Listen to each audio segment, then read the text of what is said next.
ہمیں قرآن ایک زندہ معجزہ ہے۔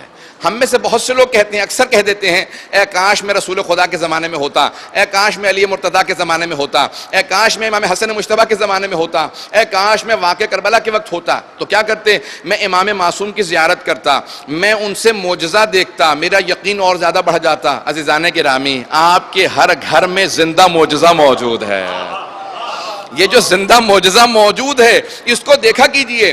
میں ایک اور اپنے بھائیوں سے کہوں گا، اپنے بچوں سے کہوں گا، اگر کبھی کوئی آپ کو کوئی ایسی ہستی خط لکھ دے جو آپ کے نزدیک اہمیت رکھتا ہو، اگر بات پہنچ رہی ہو، کوئی بہت اہم شخصیت، آپ کسی کو بہت زیادہ مانتے ہیں، وہ آپ کے نام پہ خط لکھے کہ میں نے آپ کو خط لکھا ہے، میں یقین سے کہہ سکتا ہوں کہ ہر روز انسان اگر کسی سے بہت محبت کرتا ہو نا، وہ خط لکھے تو انسان ہر روز اس خط کو کھول کے دیکھے گا، ہر روز دیکھے گا یہ خط مجھے لکھا ہے، چاہے پڑھے نہ پڑھے دیکھے گا ضرور۔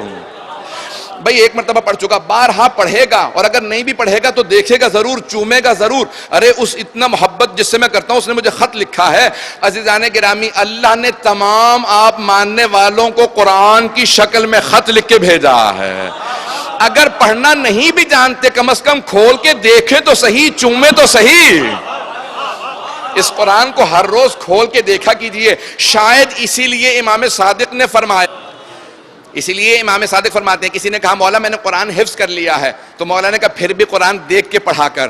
کہا لیکن مولا مجھے قرآن حفظ ہے۔ مولا نے کہا ہاں سن چکا ہوں، پھر بھی دیکھ کے پڑھا کر۔ مولا جب حفظ ہے تو دیکھ کے کیوں پڑھوں؟ کہا تجھے میرے جد رسول خدا کی حدیث یاد نہیں ہے کہ قرآن کو دیکھنا بھی عبادت ہے، قرآن کو پڑھنا بھی عبادت ہے، قرآن کو سننا بھی عبادت ہے۔ کسی اور کتاب کے لیے اتنے معجزات نہیں لکھے گئے۔ کہ جب پڑھ تو دیکھ کے پڑھا کر، اونچی آواز سے پڑھا کر، تاکہ پڑھنے کا ثواب بھی ملے، دیکھنے کا ثواب بھی ملے، قرآن کو سننے کا ثواب بھی ملے۔ معصوم فرماتے ہیں 4 چیزوں کا دیکھنا عبادت ہے۔ آل محمد کی صورتوں کو دیکھنا عبادت ہے، مصحف کریم کو، قرآن کریم کو دیکھنا عبادت ہے، خانہ کعبہ کو دیکھنا عبادت ہے۔ طواف کر کر کے تھک جاؤ تو بیٹھ کے صرف دیکھتے رہو، عبادت کا ثواب ملے گا۔ کہا مولا آپ نے کہا 4 چیزیں، کہا ماں باپ کو محبت کی نگاہ سے دیکھنا عبادت ہے۔ عزیزان گرامی، لیکن چوتھی عبادت میں مولا نے محبت کی شرط رکھی ہے کہ غضب سے مت دیکھنا، محبت سے ماں باپ کو دیکھنا بھی عبادت ہے۔